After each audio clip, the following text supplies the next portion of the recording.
바로 그런 공동체가 돼야 돼요. 그리고 우리가 성경을 보면 많은 사람들은 교회가 그런 공동체라는 걸 간증하고 있는 것을 읽게 됩니다. 사도 바울의 경우를 보면 사도 바울이라고 해서요 늘 용기 충만하고 신앙 충만하고 성령 충만하여 매일 담대하고 그랬던 거 결코 아니에요. 고린도전서 2장 3절에 보면 내가 너희 가운데 거할 때에 약하고 두려워하고 심히 떨었노라 이렇게 고백을 해요. 그 배경이 사도행전 18장 1절에서 5절에서 사도 바울이 고린도 지역에 도착했을 때 왜 약하고 두려워하고 심히 떨었다. 심히 떨었다는 것은 무릎이 부딪힐 정도로 떨었다. 그런 의미를 갖고 있어요. 그렇게 약해질 수밖에 없었을까? 아덴에서의 경험이 그를 의기소침하게 만들어 놓은 거예요. 사도 바울의 선교에 있어서 가장 많은 열정과 힘을 다하여 복음을 전했던 곳이 아덴입니다. 그런데요, 복음을 전하면 사람들은 복음을 받아들이는 것이 아니라 논쟁하려고 했고요. 철학적 사유 속으로 끊임없이 사도 바울을 끌어들였던 그 지역이 아덴이에요. 그래서 모든 열정을 다하여 자기가 가진 지식을 다 동원하여 그렇게 복음을 전했지만 개종자를 거의 내지 못했던 지역, 그게 아덴이에요. 그리고 결국은 미움을 받아 밤중에 쫓겨나다시피 떠나올 수밖에 없었던 도시가 바로 아덴이라는 곳이었습니다. 여러분, 그렇게 고린도에 이른 거예요. 그럴 때 그의 심정을 어떻게 고백한다고요? 내가 너희 가운데 거할 때에 약하고 두려워하고 심히 떨었노라. 다시 일어설 수 없을 것 같은, 다시 시작할 수 없을 것 같은 그 심각한 위기에 사도 바울이 처하게 됐던 것입니다. 그럴 때 하나님은 그 사도 바울을 어떻게 치유하실까? 여러분, 밤에 꿈속에 환상 중에 아니면 신비한 음성으로 바울아 내가 있잖아, 사람 보지 말고 나만 보면 돼, 그러셨을까요? 그렇지 않아요. 하나님이 사도 바울을 위해서 마련해 놓으신 힐링 프로그램은 바로 사람들이었어요. 사도 바울이 고린도에 이르렀을 때, 그 모양으로 그 지경으로 이르렀을 때 하나님은 그곳에 브리스길라와 아굴라 부부를 예비해 놓으셨습니다. 그리고 그들과의 교제를 통해서 사도 바울은 다시 일어설 수 있었고요. 사도 바울이 심각한 위협에 처해 있다는 것을 알고는 에베소에 있던 디모데가 속히 사도 바울에게 달려오게 됩니다. 그리고 우리가 있잖아요. 격려하면서 이 위기를 극복할 수 있도록 그렇게 도와줬습니다. 그래서 사도 바울의 위대한 고백이 고린도 지역에서 터져나오기 시작하는데, 내가 지금까지는 사람의 지혜와 생각대로 복음을 전했지만 이제 내게 주신 은혜, 십자가 외에는 나는 결코 어떤 것도 전하지 않겠다. 이 위대한 결심 대전환이 일어났던 것이 바로 고린도 교회에서 되어졌던 결심입니다.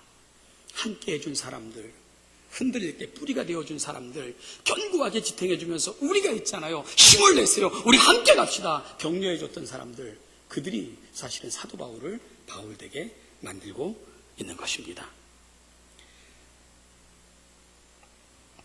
사랑하는 영암교회 성도 여러분, 열매는 혼자 맺는 게 결코 아니에요. 더불어 뿌리가 되어주고 지탱하고 격려해주고 우리가 있잖아요, 함께 갑시다, 손잡아주는 사람들, 그 속에서 옥수수는 수확이 되는 겁니다. 이 아름다운 수확의 신비가 여러분들의 고백이 되고 살아가는 삶의 내용 되시기를 주님의 이름으로 축복합니다.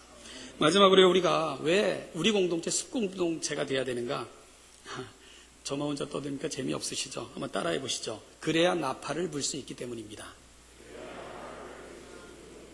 뭘 불 수 있어요? 나팔은 누가 불죠? 승리자가 나팔을 부는 게 아닙니다.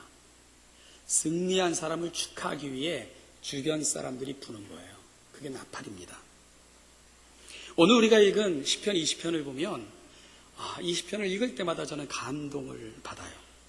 이 문학에서 글을 쓸 때 시점이라는 말을 사용해요. 1인칭 시점, 2인칭 시점, 3인칭 시점 이런 말을 쓰는데, 오늘 우리가 본문을 읽다 보면 이 진행될수록 이 시점이 바뀌는 것을 눈치채실 수 있을 거예요. 1절부터 4절은 그 시점이 너를 향하고 있어요. 너로 끊임없이 너가 주체로 등장을 합니다. 그런데 5절부터 9절, 5절 이하를 보면 그 시점이 우리로 바뀌어요. 우리가 우리로 바뀝니다. 너의 이름을 부름으로 시작된 노래가 우리의 노래로 끝나고 있는 구조, 그것이 시편 20편이 갖고 있는 아름다운 구조입니다. 앞부분은 이게 시인의 소망이 기록되고 있고요. 그리고 뒷부분에는 승리의 계가가 불려지며 소개되고 있는 그런 구조로 이 시편이 되어 있습니다. 그런데요, 이게 놀랍다는 거예요. 시인은 앞부분에서 너를 향한 소망을 고백해요. 환난 날에 하나님께서 너에게 응답하시고, 야곱의 하나님의 이름이 낙심하고 좌절하고 아파서 축 처진 어깨처럼 의기소침한 너를 다시 붙들어 높이 세워주시기를 원하고, 성수에서 너를 도와주시기를 원하며 시온에서 흔들리는 너를 붙드시기를 원하고, 내 소원을 위해 드리는 내 소재를 기억하시길 원하며, 마음의 짐, 죄 때문에 아파하며 드리는 내 번제를 받으셔서 아름다운 회복이 네 삶 속에 이루어지기를 원하고, 네 소원대로 생각보다 계획보다 아름답게 이루어가신 하나님의 은혜가 너의 삶 속에 충만하시길 바래. 이게 1절부터 4절이에요. 그리고 5절부터는 주제가 바뀌고 또한 분위기도 바뀌어요.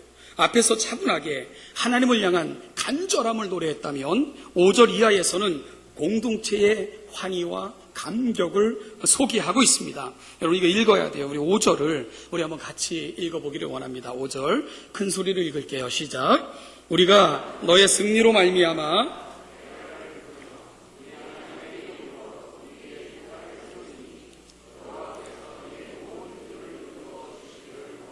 아멘. 계가는 승리의 노래를 말해요. 깃발을 세운다는 것은 승리에 대한 확인이고 모두에게 알려주기 위해 깃발을 세우는 것입니다. 그런데 여러분, 뭐가 이 시인의 승리의 노래가 되고 있는가? 시인이 깃발을 올리면서까지 많은 사람들에게 보여주고 싶은 그 영광이 뭔가, 우리가 이걸 주목해야 되는 거예요.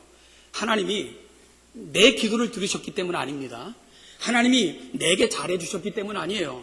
하나님이 내 마음의 소원보다 아름답게 내 모든 소원을 들어주셨기 때문에 승리의 노래를 부르고 이거 모든 사람들에게 내가 알게 하겠다, 시인 그렇게 고백하고 있는 게 아니에요. 그러면 시인이 무엇 때문에 승리의 노래를 힘껏 부르고 있고 깃발을 세워 하나님의 위대하심을 드러내고 싶어 하는가? 나 때문이 아니라 너 때문이에요. 너 때문에. 하나님이 너의 기도를 들으셨기에, 하나님이 너의 소원을 들으셨기에, 하나님께서 네 마음속에 새겨진 소원과 계획보다 더 아름답게 이루어주셨기에 하나님이 네 소원의 소재를 받으시고, 하나님이 죄 때문에 때로는 여러 가지 힘든 상황 때문에 아파하며 하나님 앞에 드렸던 그 번제 예배를 받으셔서 하나님의 영광을 드러내셨기에 이것이 나의 노래야. 이것이 내가 세상에 보여주며 드러내고 싶은 우리 하나님의 위대하심이야. 나 때문이 아니라는 거예요. 너 때문이라는 거예요. 너에게 은혜를 주시고 너를 높이 드시고 너에게 은총을 베푸신 그 하나님 때문에 내가 노래해. 그 하나님으로 말미암아 내가 승리의 깃발을 올리며 이 사실을 알려주길 원해. 시인이 지금 그렇게 고백을 하고 있는 거예요. 여러분, 이게 교회의 여자, 이게 교회의 여야죠.